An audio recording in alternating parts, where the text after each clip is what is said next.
Como liderar pessoas arrogantes e que se acham superiores ao líder? Nesse vídeo eu vou te falar sobre esse grande desafio que muitos líderes enfrentam, independente do tamanho da empresa ou do número de funcionários. Esse é um problema que sempre aparece. E eu vou também te mostrar aqui algumas estratégias práticas eficazes para mudar essa situação de uma vez por todas. E para te explicar como acabar com esse problema, eu quero começar te contando uma história. A história do Marcos, que é um líder aqui de São Paulo e que me procurou em um momento de desespero. O Marcos estava enfrentando uma dificuldade muito grande com um membro da equipe dele, que era o João. João é aquele cara que não tem o menor pudor de ficar o tempo todo desafiando a autoridade do líder. Ele ainda fazia questão de mostrar o tempo todo que sabia mais do que o próprio Marcos. E o Marcos, quando me procurou, ele estava naquele momento assim, arrasado, à beira de um colapso e se sentindo incapaz, desrespeitado. Então eu quero te contar aqui como que eu ajudei o Marcos a superar esse desafio e eu tenho certeza de que se você também está passando por isso, fica comigo aqui até o final que eu vou te ajudar também, tá bom? Se você ainda não me conhece, eu sou o Flávio Lettieri, sou mentor de líderes, especialista em gestão de conflitos e sou criador dos programas Líder de Resultado, que é voltado para quem já é líder e busca alta performance, e também do Acelera 3D, que é um programa voltado para quem quer ser promovido na empresa e chegar até um cargo de liderança. Então vamos lá que eu quero te contar sobre o Marcos, como que tudo começou. Marcos foi promovido a coordenador há pouco tempo na empresa e herdou uma equipe onde já tinha lá o João, que era aquele funcionário antigo e que se destacava por 2 pontos. Primeiro, porque ele era competente. O João era sim um bom funcionário, tecnicamente muito capaz. E o segundo ponto, o João era extremamente arrogante. No caso do João, ele já sabia que ele era bom, ele sabia que era o mais preparado da equipe e ele fazia questão de mostrar isso o tempo todo. Então, quando o Marcos assumiu, o João não aceitava as orientações, então o Marcos falava, ele não aceitava, e ele fazia questão de minar o tempo todo ali a autoridade do líder. Provavelmente o João é aquele cara que ele achava que ele deveria ser o coordenador. Só que ele não tinha a menor condição para isso. Porque apesar dele ser bom tecnicamente, ele não sabia lidar com pessoas. E liderar é isso, é lidar com pessoas o tempo todo. Então, normalmente, como que era o dia a dia deles? O João era aquele tipo de pessoa que interrompia o Marcos nas reuniões, corrigia as falas dele e o pior, frequentemente ele fazia aqueles comentários sarcásticos, meio debochados sobre as decisões que o Marcos tomava. Então essa atitude do João não só detonava, minava ali a confiança do Marcos, mas também criava um ambiente que era muito tóxico para toda a equipe. E algumas pessoas da equipe, percebendo aquela dinâmica entre o Marcos e o João, começaram também a perder o respeito pelo líder. E pior, essas pessoas começaram a seguir o mau exemplo do João e foram ficando cada vez mais desafiadoras e menos colaborativas. Então o Marcos ficou ali cada vez mais isolado, começou a alimentar uma série de sentimentos negativos, ele se sentia muito sozinho, desamparado, inseguro como líder e ele começou até a ter uma crise de ansiedade. Então ele estava no caos. E é óbvio, né, gente, que quando isso acontece, isso afeta muito a produtividade da equipe. Então o engajamento das pessoas diminuiu, as entregas de resultado começaram a cair e é aquela história, quando a performance cai, a pressão de quem está em cima de você começa a aumentar. Só que enquanto o bicho estava ali pegando, o que o João fazia? Ele seguia infernizando o trabalho. Parecia aquela sombra constante e o Marcos não sabia como reverter a situação. Hoje o Marcos conseguiu reverter a situação está controlada e ele fez isso colocando em prática o que eu vou te contar aqui. Então eu recomendo que você preste muita atenção nas dicas, especialmente no passo 3, porque provavelmente é algo que você ainda nunca pensou em fazer. Então isso é muito importante. Eu vou até deixar para você um presente aqui sobre isso, tá bom? Então vamos lá. Passo número 1 é a tal da conversa difícil. Primeira coisa que eu orientei o Marcos a fazer foi ter aquela conversa difícil com o João. Muitas vezes isso não é fácil, eu sei, né? Porque você precisa ali ter aquele momento de embate, de confronto, mas isso é essencial para você reconquistar o seu lugar na equipe. E o Marcos precisava ter esse confronto direto com o João o mais rápido possível. Eu falei para ele, Marcos, você tem que ter uma conversa respeitosa, mas tem que ser firme, tem que ser assertiva, para que ele perceba que você é o líder. Ele tem que entender qual é a sua posição e você precisa estabelecer os limites da relação de uma forma bastante clara. Porque, gente, o Marcos precisava mostrar que que apesar do conhecimento técnico do João, ele era o líder e as decisões finais cabiam a ele. É claro que não foi uma conversa tranquila.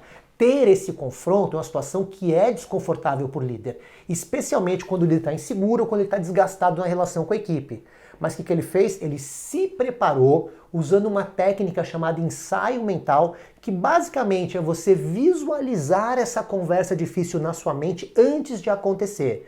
Então o Marcos se preparou, foi lá, chamou o João para a conversa, falou que reconhecia, que admirava o conhecimento dele, a experiência, mas que dali para frente ele precisaria ter uma postura diferente. Então ele foi mostrando situações onde ele pisou na bola, tanto com o líder como com relação à equipe.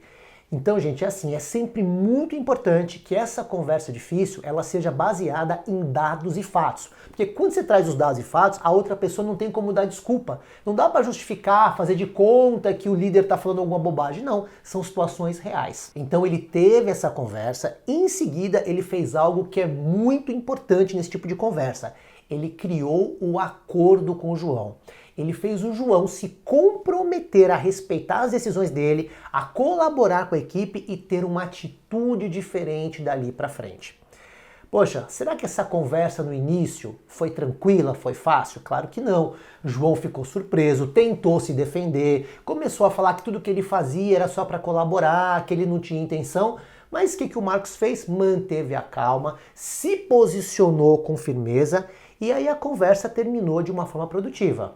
Agora, é como eu expliquei para o Marcos, não adianta achar que você vai ter uma única conversa e as coisas se resolvem totalmente da noite para o dia. Não é assim que funciona. Funcionário difícil precisa de acompanhamento constante. Eu uso uma expressão que é assim, o líder precisa fungar ali no cangote do funcionário. Você tem que estar presente para garantir que o acordo estabelecido seja cumprido.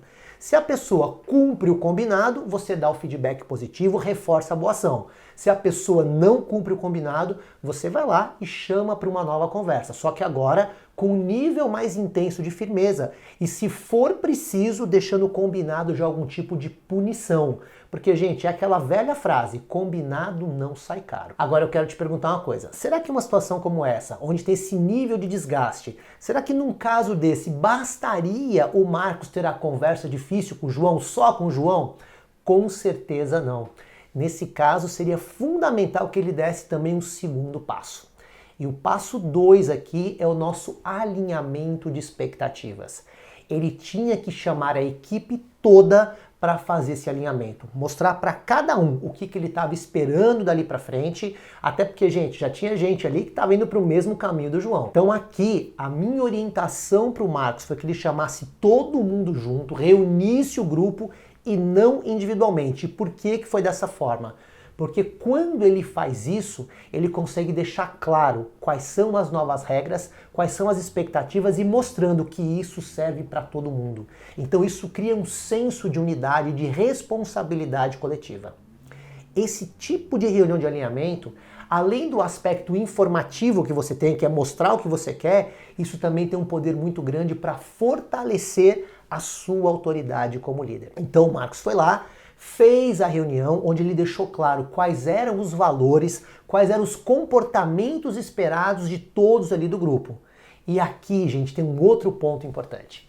Para ter esse papo, o líder tem que ser claro, tem que ser muito objetivo. Então, por exemplo, ele tem que dizer assim, olha pessoal, o que eu espero daqui para frente é que todos trabalhem com respeito e colaboração. Qualquer comportamento destrutivo para a equipe ou para a liderança simplesmente não vai ser tolerado. Isso é importante porque ajuda a colocar os limites e mostrar que o líder ele tem clareza da sua posição. Outra coisa importante que o Marcos fez, ele também definiu quais seriam as consequências para aqueles que não respeitassem as diretrizes. Isso é importante, porque quando você adota uma política de consequência clara, isso ajuda a manter a disciplina e a ordem dentro da equipe. Sem as consequências, os comportamentos tendem a se repetir e a se intensificar. Eu chamo isso de regra do e se. Por que é o e se? É quando você fala, e se você não cumprir o nosso combinado? Qual a consequência que eu devo aplicar? As pessoas precisam saber o que vai acontecer se elas pisarem na bola. Agora me fala uma coisa, você acha que numa conversa como essa que o Marcos teve, a reação das pessoas costuma ser tranquila? De forma alguma. O ser humano é complexo, é natural que as reações iniciais das pessoas sejam bem variadas. Mas no caso do Marcos aqui, o saldo foi bastante positivo. É óbvio que algumas pessoas ficaram surpresas, apreensivas, mas a maioria entendeu a necessidade dessa mudança de atitude. E é como eu disse, isso reforçou a autoridade do líder e começou a estabelecer a ordem e o respeito ali no grupo. É sempre muito importante que o líder deixe claro para a equipe as suas expectativas, inclusive sobre o comportamento das pessoas. Isso não só cria um ambiente de trabalho mais saudável, mais produtivo, como também ajuda a prevenir futuros conflitos e mal-entendidos. Quando as expectativas estão claras, a equipe sabe exatamente o que é esperado e pode trabalhar de uma maneira mais alinhada e mais eficiente. Então entenda uma coisa, o líder não é só mais um na equipe, o líder é o líder, tá certo? Bom, Marcos teve essa conversa difícil, alinhou as expectativas, mas ainda faltava algo muito importante, que ele precisava começar a trabalhar dentro dele, uma mudança interior. E é aqui que entra o nosso passo número 3, que é o controle emocional. Não é nada fácil o líder lidar com provocações e confrontos sem perder a calma. Por isso, Marcos precisou também desenvolver a inteligência emocional dele. Isso foi fundamental para que ele conseguisse manter a cabeça no lugar, manter-se a confiança naqueles momentos de conflito. Então, o Marcos focou no fortalecimento do autoconhecimento, aprendendo a como controlar suas reações e não se deixar abalar pelas provocações do João. O que ele fez na prática? Ele começou a adotar algumas pequenas ações diárias que o ajudaram a manter o controle interno. A primeira delas foi começar a praticar a meditação logo ao acordar. Mas você acha que foi fácil para ele? Não foi. Na verdade, quando eu sugeri a meditação, ele foi muito, mas muito resistente. E por uma razão bem comum. Assim como muitas pessoas, o Marcos também acreditava, de uma maneira errada, que meditar era uma coisa difícil. E como ele tinha receio de não conseguir, ele quase desistiu de fazer essa prática que acabou sendo fundamental para o equilíbrio emocional dele. O que acontece é que as pessoas pensam de maneira errada que para você meditar, você precisa silenciar totalmente a sua mente. Gente, isso não existe. Na verdade, a meditação é sobre você observar os seus pensamentos sem se prender a eles. Então o segredo é você ir começando aos poucos. Vou te dar um exemplo do meu caso. Eu comecei a meditar já tem mais de 20 anos, mas na época que eu comecei era muito difícil para me concentrar, porque a minha cabeça é muito agitada. Então como é que eu fiz? Eu comecei a fazer a chamada meditação de 1 minuto para que eu pudesse ir educando a minha mente. Então eu colocava o cronômetro regressivo ali de 1 minuto e naquele tempo eu procurava ficar concentrado na minha respiração. E aí ficava tocando uma musiquinha calma, beleza. Foi fácil? Claro que não, é um processo. Então comecei com 1 minuto, aí depois eu passei para 2 minutos, depois para 3, depois para 5, e aí sim, em 2 meses eu já estava praticando a meditação todos os dias e eu consegui ali meditar 10 minutos. E eu posso te dizer que isso foi um divisor de águas na minha vida. E o Marcos seguiu exatamente essa recomendação. Ele começou com meditações curtas e foi aumentando gradualmente. No começo ele também achou difícil, mas com o tempo foi evoluindo e o mais importante, ele foi percebendo os benefícios da prática, tanto para a vida pessoal dele quanto para a vida profissional. E um dos maiores ganhos que ele teve foi a melhora da capacidade de lidar com aquelas situações difíceis e estressantes, aquelas onde a gente não consegue ver nenhuma solução. Mas no caso do Marcos, não dá para dizer que esses ganhos vieram só da meditação. Eu falo isso porque, além de meditar, ele também aprendeu uma outra coisa que é muito importante para reduzir a ansiedade e para ter mais autocontrole. Ele aprendeu a respirar de forma consciente. Olha só, existe a respiração inconsciente, que é aquela que a gente faz o tempo todo no dia a dia, que a gente faz de uma forma instintiva, e tem a respiração consciente, que é quando nós estamos plenamente presentes e focados no ato de respirar. Isso vai além de simplesmente deixar o ar entrar e sair, entende? É perceber, é sentir esse movimento. Isso pode parecer uma coisa simples, mas é uma prática que traz muitos benefícios para o corpo e para a mente. E o que o Marcos fez? Ele começou a fazer 2 pausas diárias para praticar uma respiração consciente, a chamada respiração 6x6 ou respiração coerente. Olha esse nome engraçado, né? Respiração coerente. Por que tem esse nome? Porque ao respirar de uma forma ritmada e profunda em 6 tempos, você sincroniza o funcionamento de 3 órgãos essenciais: o pulmão, o coração e o cérebro. Então essa é uma respiração que atua diretamente na regulação do sistema nervoso e na redução do estresse. Vou te mostrar como é que funciona. É muito, muito simples. Olha só. Então você vai inspirar em 6 tempos e vai soltar o ar em 6 tempos. Ó, vem comigo, ó. 1, 2, 3, 4, 5, 6. Solta. 2, 3, 4, 5, 6. 1, 2, 3, 4, 5, 6.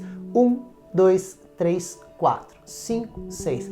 Sempre inspirando e expirando pelo nariz, ok? O legal é se você fizer isso aí pelo menos 3 minutinhos, tá? 3 minutos, 5 minutos seria o ideal para você. Ó, vou fazer melhor, tá? Eu vou preparar um áudio para você de 5 minutos, onde eu vou te conduzir nessa respiração. Então eu vou preparar essa condução com uma música tranquila e aí você vai só fechar os olhos e respirar. Então eu vou deixar aqui na descrição do vídeo para você um link para que você possa acessar esse áudio. Combinado? Bom, mas vamos lá, voltando agora para a situação do Marcos. Nesse momento, como é que as coisas estavam? Expectativas alinhadas com o João e com a equipe. Marcos desenvolvendo as habilidades emocionais dele. Só que ele ainda precisava dar o 4º passo para garantir ali a harmonia do ambiente e manter o João na linha. E qual era o 4º passo? Era implementar uma rotina de feedbacks. Olha só, gente. Feedback é uma das técnicas mais poderosas para qualquer líder fortalecer a autoridade dele e criar empatia com a equipe. Isso é tão sério que se você olhar aqui no meu canal, grande parte dos vídeos que eu tenho é exatamente ensinando feedbacks, mostrando como funciona. Então se você ainda não assistiu, dá uma vasculhada aqui no canal e assiste os vídeos de feedback para você melhorar aí a sua capacidade de fazer isso, tá bom? Mas, de novo, né, voltando para o Marcos. Quando ele entendeu a importância de um bom feedback, ele criou com a equipe, e especialmente com o João, uma rotina de feedbacks constantes, tanto para os feedbacks positivos quanto para os corretivos. Então, o Marcos, no caso do João, tá? Ele passou a elogiar o João quando ele colaborava e ele corrigia firmemente ali quando o João ultrapassava os limites. Então, por exemplo, teve um momento que o João teve uma iniciativa muito bacana de colaborar em um projeto importante, foi super parceiro da equipe. O que o Marcos fez? Ele elogiou o João publicamente ali, reforçando, né, aquilo que ele esperava dele, assim que ele deveria continuar. Por outro lado, teve uma situação em que o João, ele interrompeu a fala do Marcos numa reunião, então desrespeitou aquilo que estava combinado. O que o Marcos fez? Ele esperou passar, chamou o João para uma conversa privada, aqui tem que ser uma conversa privada, ok? Ele falou, ó, João, sua atitude na reunião hoje não foi legal, parceiro. Tá? Não está de acordo com aquilo que a gente combinou. Lembra do que a gente combinou? Nós vamos trabalhar de uma forma juntas aqui, respeitosa, porque a gente tem um objetivo para alcançar. Então, parceiro, ó, é isso que eu quero de você. E ele foi lá e teve essa conversa, feedback ali, papum, e tem que ser assim. E vou te falar uma coisa muito séria. Apesar do feedback ser algo tão importante, muitos, eu diria para você que a maioria dos líderes falha com relação aos feedbacks, ou porque não tem a frequência necessária, ou porque falta qualidade na hora de dar o feedback. E isso é um baita problema, porque sem o feedback, aqueles comportamentos inadequados, eles não mudam. E muitas vezes eles até pioram. E isso afeta diretamente a equipe e os resultados. Então, líder, ó, se você não tem dado feedbacks regulares e com qualidade, é hora de você começar a fazer isso, ok? Bom, vou te contar o que aconteceu. O João, ele foi mudando aos poucos. E ele foi mudando a partir da mudança de postura do líder dele. Ele começou a colaborar mais, começou a respeitar as diretrizes que eram estabelecidas e a equipe, vendo a firmeza do Marcos, também começou a seguir o exemplo. Porque nada é tão poderoso na liderança quanto o exemplo do líder. Tem uma frase que eu gosto muito que diz assim, né, que as palavras até convencem, mas só o exemplo arrasta as pessoas. E o resultado de todas essas mudanças foi uma melhora muito significativa no ambiente de trabalho e também um aumento considerável na produtividade da equipe. O Marcos recuperou a autoconfiança dele e, por consequência, a confiança da equipe. Por quê? Porque a autoconfiança do líder caminha ali, ó, lado a lado com a confiança que a equipe tem nesse líder. E aqui, nesse ponto da nossa conversa, tem uma coisa muito importante que eu preciso te explicar. Na neurolinguística tem uma expressão que é muito legal que diz assim, que se algum ser humano é capaz de fazer algo, eu também posso. Então, se o Marcos, com todas as dificuldades dele, mas sendo consistente, tendo firmeza, tendo busca, tendo vontade de melhorar, se fazendo isso ele conseguiu desenvolver as habilidades emocionais dele, você também pode. Ou seja, não tem situação difícil, tem a nossa vontade de mudar, melhorar e evoluir. Então, líder, se você está passando por uma situação assim, similar ao que eu coloquei aqui nesse vídeo, coloque em ação os 4 passos que eu ensinei aqui. Tenha a conversa difícil com o seu funcionário, com aquele que está te causando problema. Alinhe as expectativas, deixando claro para a equipe o que você espera e o que você não vai admitir, inclusive explicando as consequências para quem pisar na bola. E aí você desenvolve a sua inteligência emocional para se manter equilibrado, especialmente nas situações de maior conflito. E, por fim, você vai estabelecer uma rotina de feedbacks para garantir que as suas expectativas e os combinados com a equipe sejam todos cumpridos. Tá certo? Poxa, Flávio, mas isso não é fácil. Eu sei que para algumas pessoas é difícil colocar tudo isso em prática, não é fácil mesmo, mas é essencial para qualquer líder fortalecer a sua confiança e a sua segurança para liderar. E foi por isso que há alguns anos eu formatei o programa Líder de Resultado, para que qualquer pessoa comum pudesse se transformar em um líder seguro, respeitado e consciente do papel dele na equipe. No Líder de Resultado, que a gente chama carinhosamente de LR, pra você ter ideia, eu tenho um módulo inteiro de aulas ensinando tudo que um líder precisa saber para dar feedbacks firmes, assertivos e que realmente funcionam. Inclusive tem um vídeo lá na plataforma onde eu faço uma simulação com uma das minhas alunas mostrando passo a passo para dar um feedback que realmente funciona. Você vai cercando ali o funcionário de todas as formas para que ele de fato comece a te ver e a te respeitar como líder fazendo aquilo que é preciso. Então eu vou deixar um link aqui também na descrição do vídeo para que você possa conhecer o programa Líder de Resultado. Então se tiver aí no teu coração, no teu momento, você vai vir fazer parte do nosso time de alunos, vai ser muito bem-vindo, muito bem-vinda, tá? Então eu tô deixando para você aqui na descrição do vídeo 2 links. Um link que é para você conhecer o Líder de Resultado e o outro link que é para você poder fazer a respiração consciente. Tá bom? Combinado? Bom, estamos chegando aqui no final desse vídeo, dessa aula, e eu tenho 2 coisas que eu quero te pedir. Você gostou do vídeo? Valeu? Fez sentido para você? Se fez sentido, por favor, deixa pra gente aqui a sua curtida e o seu comentário. É importante pra gente isso. E também se inscreve aqui no canal, ativa as notificações, aquele sininho, para que todas as vezes que tiver algum conteúdo novo, isso apareça para você em primeira mão.